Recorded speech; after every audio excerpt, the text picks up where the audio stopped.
Good morning. ધોરણ 8 સામાજિક વિજ્ઞાન. આજે આપણે જોવાનું છે પાઠ 6 અંગ્રેજ શાસનની ભારત પર અસર ભાગ 1. ભારતની અસર અંગ્રેજ શાસન દરમિયાન ભારત પર કઈ કઈ અસરો પડી હતી એના વિશે આપણે આ પાઠમાં અભ્યાસ કરવાનો છે. આપણે આ અગાઉના પાઠમાં પાઠ 4માં વેપારી શાસક કેવી રીતે બન્યા, કે ભારતમાં અંગ્રેજો વેપાર કરવા માટે આવ્યા હતા અને એઓ શાસન કરતા કેવી રીતે બન્યા, જેમાં આપણે જોઈ ગયા હતા લોર્ડ વેલેસ્લીની સહાયકારી યોજના અને લોર્ડ ડેલહાઉસીની ખાલસા નીતિ. આ બંનેના પરિણામે લગભગ ભારતના મોટા ભાગના પ્રદેશો અંગ્રેજ શાસન હેઠળ આવી ગયા હતા. હવે આજે આપણે આ પાઠમાં અભ્યાસ કરશું કે અંગ્રેજોનું શાસન આવ્યા પછી ભારત પર અંગ્રેજ શાસનની કઈ કઈ અસર થઈ હતી. આપણો ભારત દેશની આર્થિક પરિસ્થિતિથી દુનિયાના લગભગ મોટાભાગના દેશો માહિતગાર હતા. ભારતની આર્થિક સમૃદ્ધિ જોવા જઈએ તો છેક 18મી સદી સુધી યથાવત હતી. ઔરંગઝેબના અવસાન બાદ મુગલ રાજા ઔરંગઝેબ, તમે ધોરણ 7માં મુગલ રાજાઓ વિશે અભ્યાસ કરી ગયા, બાબર, હુમાયું, અકબર, શાહજહાં, જહાંગીર, ઔરંગઝેબ. એમાં મુગલ સામ્રાજ્યના દરમિયાન ઔરંગઝેબ જે હતા એમના શાસનમાં અરાજકતા ફેલાઈ હતી અને એમના અવસાન બાદ અરાજકતાએ પણ આપણા ભારત દેશની આર્થિક પરિસ્થિતિ ઉપર કોઈ ફેર જોવા મળ્યો ન હતો. વિશ્વના ઇતિહાસકારોએ પણ કબૂલ્યું હતું કે 18મી સદી સુધી ભારતની ઉત્પાદન પદ્ધતિ, ભારતના વિવિધ ઉદ્યોગો અને વેપાર વાણિજ્યનું સંગઠન ખૂબ જ સારા હતા. આ એ જ ભારત દેશ જે અંગ્રેજ શાસન દરમિયાન અંગ્રેજોનું શાસન આવતા જ માત્ર 100 વર્ષની અંદર તો ભારત દેશ ગરીબ અને પાયમાલ દેશ બની ગયો હતો, જે માત્ર ને માત્ર ઇંગ્લેન્ડનો કાચો માલ પેદા કરનાર, આપણો ભારત દેશ માત્ર ઇંગ્લેન્ડનો કાચો માલ પેદા કરનાર અને ઇંગ્લેન્ડના કારખાનાઓમાં તૈયાર થયેલા માલનું વિશાળ બજાર બન્યો હતો. આપણે જોઈ ગયા ઈસવીસન 1764 બક્સરનું યુદ્ધ. એના પછી બક્સરના યુદ્ધ પછી બંગાળ, બિહાર અને ઓરિસ્સાની દીવાની સત્તા અંગ્રેજોના હાથમાં આવી હતી, જેમાં મહેસૂલ ઉઘરાવવાનું કામ, જમીન મહેસૂલ ઉઘરાવવાનું કામ અંગ્રેજોના હસ્તગત હતું અને પ્રજાકીય કાર્ય કરવાની જવાબદારી નવાબ ઉપર મૂકવામાં આવી હતી. આમ એ સમય દરમિયાન દ્વિમુખી શાસન પદ્ધતિ અમલમાં આવી હતી. તમને થશે કે જમીન મહેસૂલ એટલે શું? તો જમીનના ઉપયોગ માટે સરકારને ભરવાનો વેરો, જમીનનો ઉપયોગ કરતા હોઈએ આપણે તો એ જમીનનો ઉપયોગ કરીએ તો એ માટે સરકારને ભરવામાં આવતો વેરો, એટલે એ સમય દરમિયાન ખેડૂતોને વેરા ભરવા પડતા હતા, અંગ્રેજ સરકારને આપવો પડતો હતો, કારણ કે એ વખતે અંગ્રેજોનું શાસન ચાલતું હતું એટલા માટે. અત્યારે આપણે પણ પ્રજાસત્તાક દેશ છે, લોકશાહી દેશ છે, પણ છતાં પણ દેશની કેટલીક સંપત્તિનો આપણે ઉપયોગ કરીએ છીએ તો એ સંપત્તિનો ઉપયોગ કરવા માટે આપણે વેરો ભરીએ છીએ, જેમ કે વીજળી વેરો, મકાન વેરો, પાણી વેરો, લાઇટ વેરો, આપણે બધા વેરા ભરીએ છીએ. એ પ્રમાણે એ સમયે પણ જમીનના ઉપયોગ માટે સરકારને જે વેરો આપવામાં આવતો હતો એને જમીન મહેસૂલ કહેવામાં આવતું હતું. એ જમીન મહેસૂલ ઉઘરાવવાનું કામ અંગ્રેજોના શાસન હેઠળ હતું અને એ સમય દરમિયાન અંગ્રેજો ભારતીય જે ખેડૂતો હતા એ ભારતીય ખેડૂતો પાસેથી વધુને વધુ મહેસૂલ ઉઘરાવવા લાગ્યા હતા અને એ મહેસૂલ ઉઘરાવતા હતા. એ સમય દરમિયાન આપણા જે ખેડૂતો હતા એ ખેડૂતો ખૂબ જ મહેનત કરતા હતા અને છતાં પણ મહેસૂલ ન ભરી શકે તો ઘરના દાગીના વેચી દેતા, જમીન વેચી દેતા અથવા તો જમીનને ગીરવી મૂકતા. જમીન ગીરવી મૂકી અને સામે પૈસા લઈ અને એ લોકો મહેસૂલ ભરતા, પરંતુ એ પૈસા એ ચૂકવી ન શકતા એટલા માટે એમની જમીન દેવામાં ડૂબી જતી અને એ સાથે જ તેઓ જમીનદારના સાહુકારી જે વ્યાજ કહેવામાં આવે એના પણ એ ભોગ બન્યા હતા. આવી કપરી જે સંજોગો હતા કે જમીન મહેસૂલ ઉઘરાવવાનું સખત કાર્ય અંગ્રેજો દ્વારા ચાલતું હતું એ સમય દરમિયાન ઈસવીસન 1770માં બંગાળમાં દુષ્કાળ પડ્યો. ઈસવીસન 1770માં બંગાળમાં દારૂણ દુષ્કાળ પડ્યો હતો અને એ સમય દરમિયાન ભૂખમરાને કારણે લાખો લોકો મૃત્યુ પામ્યા હતા. એવા સમયમાં લોર્ડ કોર્નવોલિસ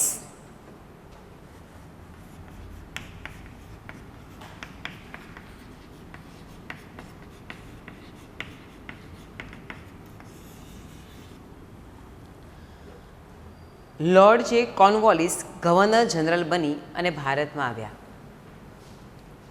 લોર્ડ કોર્નવોલિસ જ્યારે ગવર્નર જનરલ બનીને ભારતમાં આવ્યા ત્યારે તેમને કાયમી જમાબંધી નામની મહેસૂલ પદ્ધતિનો અમલ કર્યો. કઈ? કાયમી જમાબંધી.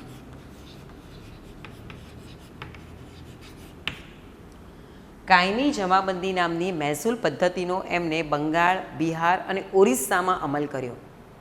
હવે કાયમી જમાબંધી નામની મહેસૂલ પદ્ધતિ એટલે શું?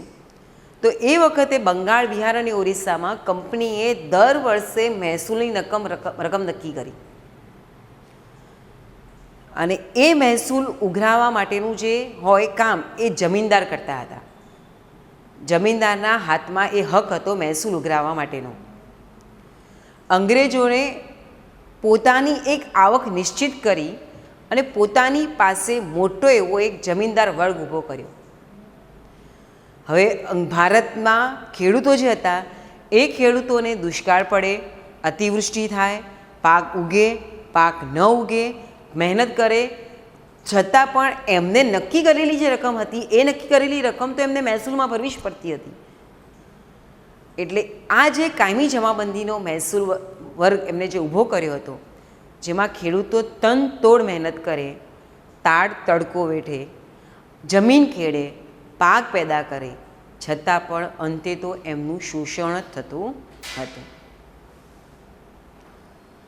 અને આ શોષણમાં જ ફરી એક લોર્ડ ગવર્નર જનરલ આવ્યા જેનું નામ હતું વોરન હેસ્ટિગન્સ.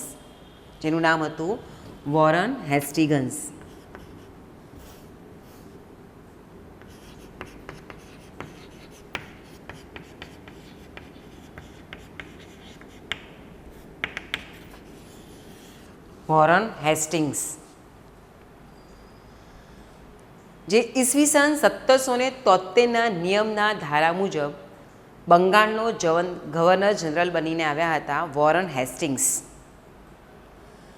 તેમને આવતાની સાથે જ એમના ત્યાં આગળ જે દ્વિશાસન પદ્ધતિ ચાલતી હતી, દ્વિમુખી શાસન પદ્ધતિ જે આપણે આગળ જોઈએ એ પ્રમાણે કે પ્રજાકીય કાર્ય નવાબ કરતા હતા અને મહેસૂલ ઉઘરાવવાનું કાર્ય અંગ્રેજ કરતા હતા, એ દ્વિમુખી શાસન પદ્ધતિનો એમને અંત લાવ્યો.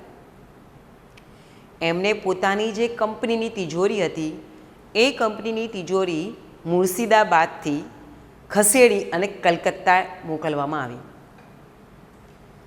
હવે એ સમય દરમિયાન એમને મહેસૂલ ઉઘરાવવાનું જે કામ હતું એ મહેસૂલ ઉઘરાવવાનું કામ કલેક્ટરને સોંપવામાં આવ્યું હતું.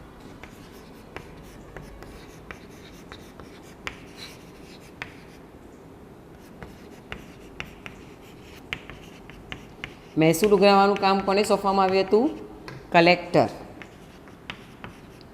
હવે આ જે કલેક્ટર હતા એ જ કલેક્ટર ત્યાં આગળ ન્યાયાધીશનું કામ પણ કરતા હતા, એટલે કે ન્યાય આપવાનું કામ કરતા હતા.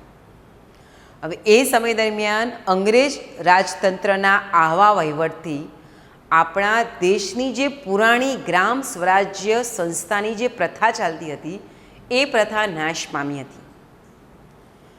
એ સમય દરમિયાન પણ આપણા દેશની અંદર ભલે રાજાઓ દ્વારા શાસન ચાલતું હતું અને અંગ્રેજો દ્વારા બી શાસન ચાલતું હતું, પરંતુ ગામડાઓની અંદર ગ્રામ પંચાયત ચાલતી હતી, જ્યાં આગળ ન્યાય આપવાનું, દેખરેખ રાખવાનું કામ એ ગામના વહીવટ જે કરવાવાળા સરપંચ હોય, મુખી હોય, પટેલ હોય એ કરતા, અને એમના જે વહીવટી કરતા હોય બીજા એ લોકો એ આખા ગામની દેખરેખ રાખતા હતા. આમ એ સમય દરમિયાન આપણા દેશની કરોડરજ્જુ સમાન જે ગ્રામ પંચાયત સંસ્થા હતી એ પડી ભાંગી. જૂના વખતની અંદર પણ આપણા જે દરેક ગામ હતા એ દરેક ગામ એક નાના પ્રજાસત્તાક જેવા હતા. એ સમય દરમિયાન દરેક આપણા ગામ જે હતા એ ગામ એક નાના પ્રજાસત્તાક રાજ્ય જે કહેવામાં આવે એ પ્રમાણે પ્રજાસત્તાક, અત્યારનું જે પ્રજાસત્તાક ચાલે છે એ પ્રમાણે એ સમય દરમિયાન દરેક ગામડા પ્રજાસત્તાક જેવું હતું. ગ્રામ પંચાયતનો દરેક વહીવટ ગામનો જે વડો હોય એ વડો એ ગામનો વહીવટ સંભાળતા હતા. મેં તમને કીધું એ પ્રમાણે કે આપણા દેશની કરોડરજ્જુ જેવી આ જે ગ્રામ શાસન વ્યવસ્થા હતી એ ગ્રામ શાસન વ્યવસ્થા પડી ભાંગી. આજ આપણી ગ્રામ શાસન વ્યવસ્થા જે હતી એ બહારના આક્રમણ વખતે અને સલ્તનત શાસન વ્યવસ્થા વખતે પણ આપણી આ ગ્રામ સ્વરાજ્ય સંસ્થા હંમેશા અડગ ઊભી રહેતી હતી. અંગ્રેજોએ શરૂ કરવામાં આવેલી આ જે નીતિ હતી કે મહેસૂલ ઉઘરાવવાનું કામ જે કલેક્ટરોને સોંપવામાં આવ્યું હતું એ નીતિને કારણે, શાસન પદ્ધતિને કારણે આપણી જે આ ગ્રામ સ્થાનિક સ્વરાજ્ય સંસ્થા હતી એ નાશ પામી હતી. કંપની સરકાર દ્વારા કેટલાક સામાજિક સુધારાઓ કરવામાં આવ્યા હતા. એ સામાજિક સુધારણાઓની રીત અપનાવવામાં આવી હતી. એનાથી પણ લોકોને, આપણી ભારતીય પ્રજાઓને એવું લાગતું હતું કે કંપની સરકાર ઈરાદાપૂર્વક ખ્રિસ્તી ધર્મનો અંગીકાર કરી અને ભારતીય સંસ્કૃતિનો નાશ કરવા માંગે છે. તેથી લોકોમાં એવી માન્યતા ઊભી થઈ કે અંગ્રેજો રેલવે, લશ્કરમાં પણ ભારતની સામાજિક વ્યવસ્થાઓની અવગણના કરે છે. જમીન મહેસૂલ ઉઘરાવવાનું શોષણ, આપણા ન્યાય આપવા માટેનું કાર્ય જે ગ્રામ પંચાયત કરતી હતી એ કાર્ય પણ કલેક્ટરને સોંપવું, બીજા ઘણા બધા કારણોસર ભારતીય પ્રજાઓનું શોષણ કરવામાં આવતું હતું. અને એવા સમય દરમિયાન, એ સમય દરમિયાન આગ્રામાં એવું ફરમાન બહાર પાડવામાં આવ્યું હતું. ક્યાં આગળ? આગ્રામાં એવું ફરમાન બહાર પાડવામાં આવ્યું હતું કે દરેક ભારતીય હિન્દુએ અંગ્રેજોને સલામ ભરવી. અંગ્રેજો જતા હોય, આવતા હોય અને આપણા ભારતીય હિન્દુ હોય તેમને જોવે એટલે સલામ ભરવી, એવું ફરમાન બહાર પાડવામાં આવ્યું હતું. અને જો ભારતીયો સલામ ન ભરે તો એમને સજા કે દંડ કરવામાં આવતો હતો. આ બધી જ પ્રવૃત્તિઓને લીધે અંગ્રેજો પ્રત્યે ભારતના પ્રજામાં રોષ અને નફરતની લાગણી પેદા થઈ હતી. હવે આપણે જોઈશું કે આપણી પ્રજાઓ સાથે જે નુકસાન થયું હતું, પ્રજાઓ સાથે જે પ્રજાઓને મુશ્કેલીઓનો સામનો કરવો પડતો હતો, એ સાથે સાથે આપણા જે ગૃહ ઉદ્યોગો હતા એ ગૃહ ઉદ્યોગોનો પણ ધીમે ધીમે વિનાશ થવા લાગ્યો હતો. ગૃહ ઉદ્યોગોનો વિનાશ.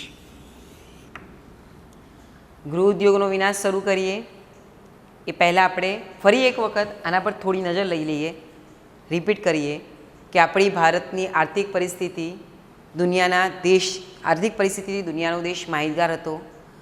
ભારતની આર્થિક સમૃદ્ધિ છેક 18મી સદી સુધી યથાવત હતી કે જે ઔરંગઝેબના અવસાન બાદ જે અરાજકતા હતી એ પણ એને મુશ્કેલી પહોંચાડી શકી ન હતી.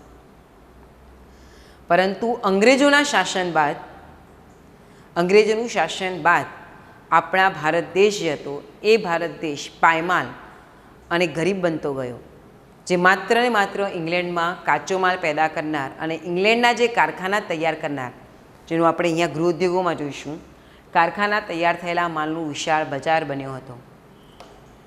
લોર્ડ કોર્નવોલિસ જ્યારે ગવર્નર જનરલ બની અને ભારતમાં આવ્યો ત્યારે તેને કાયમી જમાબંધી નામની મહેસૂલ પદ્ધતિ તેને અમલમાં મૂકી હતી,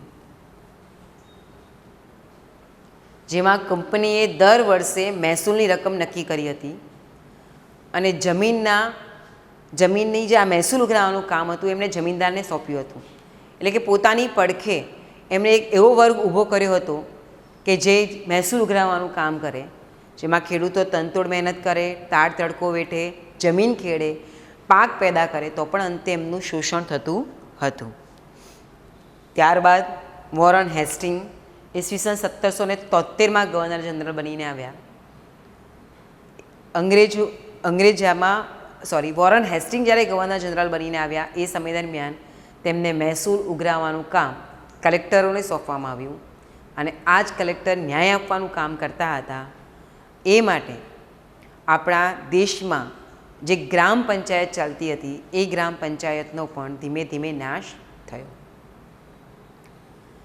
એ સમય દરમિયાન આગ્રામાં એવું ફરમાન બહાર પાડવામાં આવ્યું હતું કે દરેક હિન્દીઓએ ભારતીયોએ અંગ્રેજોને સલામ ભરવી. જો તેમ ન કરવામાં આવે તો તેમને સજા અને દંડ કરવામાં આવતો હતો.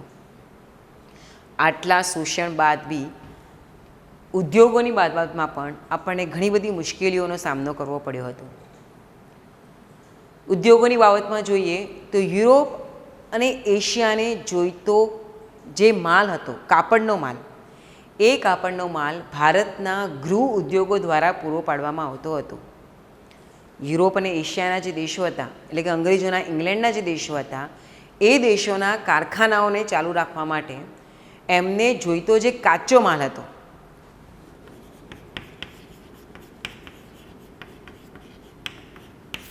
આ જે કાચો માલ હતો એ કાચો માલ ભારતના ગૃહ ઉદ્યોગો દ્વારા એમને પહોંચાડવામાં આવતો હતો.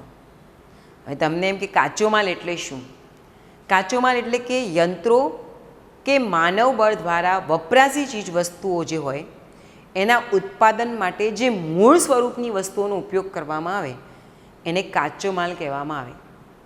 આ એની વ્યાખ્યા છે કે યંત્રો કે માનવ બળ દ્વારા વપરાશી ચીજવસ્તુઓનું ઉત્પાદન માટે જે મૂળ સ્વરૂપની વસ્તુઓનો ઉપયોગ થાય એને શું કહેવામાં આવે છે? કાચો માલ. એક્ઝામ્પલ તરીકે સુતરાઉ કાપડ બનાવવા માટે રૂનો ઉપયોગ થાય, કોથળા બનાવવા માટે ક્ષણનો ઉપયોગ કરવામાં આવે, ખાંડ બનાવવા માટે કે સાકર બનાવવા માટે શેરડીનો ઉપયોગ કરવામાં આવે, ગોળ અને બનાવવા માટે શેરડી. એ જે વસ્તુ જે કહેવામાં આવે શેરડી જે છે, કપાસ છે, એ કાચો માલ કહેવામાં આવે.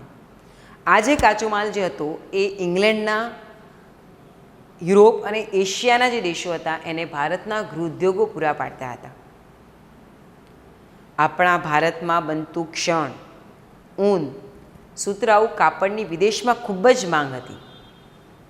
આપણા ભારતમાંથી બનતું જે ક્ષણ હતું, ઊન હતું, રેશમ, આ બધી જે વસ્તુ હતી એની ભારતના બીજા અન્ય જે દેશો હતા, વિદેશના દેશો, એની ખૂબ જ માંગ હતી.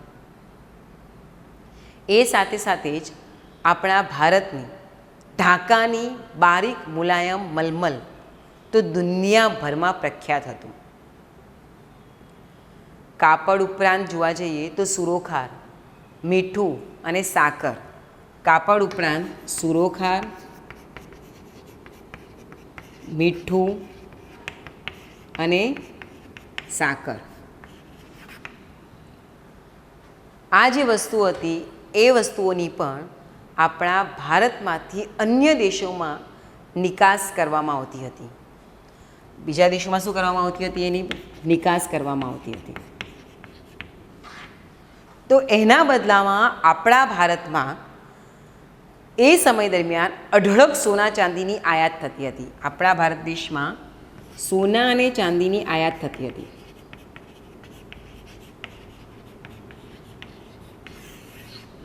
હવે તમે કહેશો આ નિકાસ એટલે શું અને આયાત એટલે શું? તો એ પહેલાં સમજીએ આપણે કે નિકાસ કોને કહેવાય. તો આપણા દેશની વસ્તુ જે બહારના દેશમાં જાય એને કહેવામાં આવે નિકાસ. આપણા દેશની જે વસ્તુ છે એ બહારના દેશમાં જાય, બહારના દેશમાં જે મોકલવામાં આવે એને શું કહેવામાં આવે? નિકાસ. અને આયાત કોને કહેવામાં આવે? તો બહારના દેશની કોઈ વસ્તુ આપણા દેશમાં આવે એને કહેવામાં આવે આયાત. અગર જો આયાત નિકાસમાં કન્ફ્યુઝન થવાય તો એનું એક સીધામાં સીધું સોલ્યુશન તમને બતાવું. આયાત, એમાં આ એટલે આવે, બહારના દેશમાંથી આવે એટલે આયાત. તો એનું બીજું બધું નિકાસ કે જે આપણા દેશમાંથી બહાર જાય એને નિકાસ. કારણ કે ઘણી વખત આવા પ્રશ્નો પૂછો હોય કે અંદર લખાણ લખેલું તો યાદ ના આવે કે ભાઈ નિકાસ એટલે શું, બહારથી આવે કે આયાત એટલે કે બહારથી આવે. એટલું યાદ રાખવાનું કે આયાત, આયાતનો આ આવે એટલે બહારના દેશમાંથી આવે એને કહેવામાં આવે આયાત, અને આપણા દેશમાંનો કોઈ પણ માલ બહારના દેશમાં જાય એને શું કહેવામાં આવે છે? નિકાસ. હવે આપણે વાત કરતા હતા કે આપણા ભારતમાં બનતું ક્ષણ, ઊન, સુતરાઉ કાપડની વિદેશમાં માંગ હતી. એટલું જ નહીં પરંતુ ઢાકાની બારીક મુલાયમ મલમલ દુનિયામાં પ્રખ્યાત હતી. કાપડ ઉપરાંત સુરોખાર, મીઠું, સાકર વગેરેની નિકાસ આપણા ભારતમાંથી બહારના દેશોમાં થતી હતી, અને એના બદલામાં અઢળક સોના ચાંદી બહારના દેશમાંથી આપણા દેશમાં આયાત કરવામાં આવતી હતી. પરંતુ જ્યારે અંગ્રેજ શાસનની શરૂઆત થઈ, અંગ્રેજ શાસન આવ્યું અને આખી સ્થિતિ બદલાઈ ગઈ અને પ્રવાહ આખો ઉલટી દિશામાં વહેવા લાગ્યો. સોના ચાંદીનો જે આપણો પ્રવાહ હતો, જે આપણા દેશમાં આવતો હતો, એ બધો એમના દેશોમાં જવા લાગ્યો. ઉલટી દિશામાં આખો વહેવડે થઈ ગયો.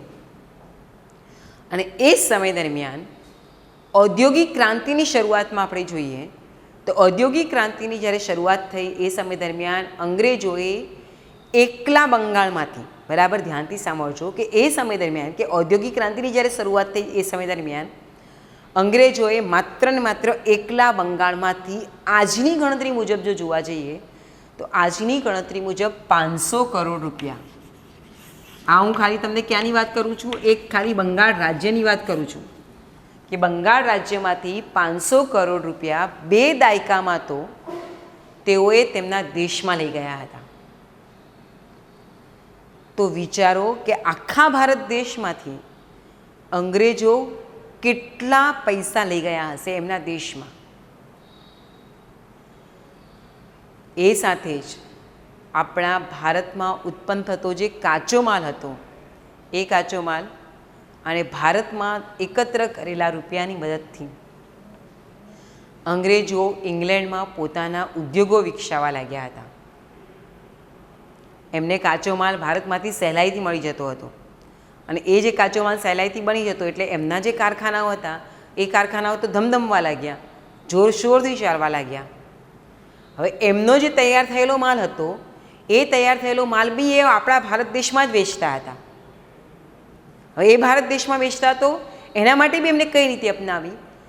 તો એ સમય દરમિયાન અંગ્રેજોએ આપણા ભારત દેશમાંથી જે તૈયાર થયેલો માલ હોય એ બહારના દેશમાં જો જાય તો એના ઉપર 80% જેટલી જકાત લગાડવામાં આવતી. આપણા ભારતના જે ઉદ્યોગો હોય, હસ્ત ઉદ્યોગો હોય, કે આપણા ભારતનો જો કોઈ ઉદ્યોગ ચાલતો હોય અને એ ઉદ્યોગમાં તૈયાર થયેલો માલ જો બીજા દેશમાં મોકલવામાં આવતો તો એના ઉપર 80% જેટલી જકાત લગાડવામાં આવતી. અને ઇંગ્લેન્ડથી તૈયાર થયેલો માલ જો ભારતમાં આવે તો એના પર ખૂબ જ નહિવત જકાત લગાવવામાં આવતી. એટલે સ્વાભાવિક છે કે ભારતમાં તૈયાર થયેલો માલ ભારતના લોકોને જ મોંઘો પડવા લાગ્યો હતો, અને મોંઘો થયેલો માલ હોવાને કારણે ખાસ કોઈ માલ ખરીદતા પણ નહીં. અને આ જે હરીફાઈ હતી એ હરીફાઈમાં જ આપણા ભારત દેશના હસ્ત ઉદ્યોગો પણ પડી ભાંગ્યા. આ નીતિને કારણે આપણા ભારતના કાપડ, ધાતુ, કાચ, કાગળ, વહાણો બનાવવાના આ વગેરે જે ઉદ્યોગો હતા, હુન્નર ઉદ્યોગો, એ બધા જ હુન્નર ઉદ્યોગોનો નાશ થયો. કારણ કે ઇંગ્લેન્ડમાંથી તૈયાર થયેલા માલ ઉપર જકાત ન હોય એટલે પરિણામે એ માલ પ્રમાણમાં સસ્તો હોય. આપણા ભારતમાંથી તૈયાર થયેલો માલ જો બહાર જાય તો એના ઉપર 80% જકાત લગાડવામાં આવતી, અને આપણા ભારતના માલ પર બી એ લોકો વધારે પડતી જકાત લગાડતા. એટલે ભારતમાં તૈયાર થયેલો માલ હતો એ ભારતના લોકોને મોંઘો પડવા લાગ્યો, અને મોંઘો પડતો એટલે કોઈ ખરીદે નહીં એટલે ઉદ્યોગો ધીમે ધીમે શું થવા લાગ્યા? બંધ થવા લાગ્યા. એટલે આપણા જે આ હુન્નર ઉદ્યોગો હતા એ હુન્નર ઉદ્યોગો નાશ પામ્યા, જેને પરિણામે કારીગરો બેકાર બન્યા અને ગરીબાઈ ધીમે ધીમે વધતી ગઈ. જો અંગ્રેજોની શાસન નીતિને કારણે ખેડૂતો પણ પાયમાલ બન્યા, કારીગર વર્ગ પણ પાયમાલ બન્યો, અને ધીમે ધીમે આપણા દેશમાં ગરીબાઈ વધતી ગઈ, અને અંગ્રેજોના શોષણની નીતિનો અંત જ ન આવ્યો. અંગ્રેજોએ કેટલાક સુધારાઓ પણ કર્યા. અંગ્રેજોએ કેટલાક જે સુધારાઓ કર્યા એ કરેલા સુધારાઓ આપણે ભાગ 2માં જોઈશું. અત્યારે આપણે અહીંયા ભાગ 1માં લોર્ડ કોર્નવોલિસ, વોરન હેસ્ટિંગ્સ અને ગૃહ ઉદ્યોગો જે હતા એ આપણા ભારત દેશના ગૃહ ઉદ્યોગોનો જે વિનાશ કઈ રીતે અંગ્રેજોના શાસન દરમિયાન થયો ત્યાં સુધી આપણે જોયું. હવે આપણે ભાગ 2ની અંદર અંગ્રેજોએ કરેલા સુધારાનો અભ્યાસ કરીશું.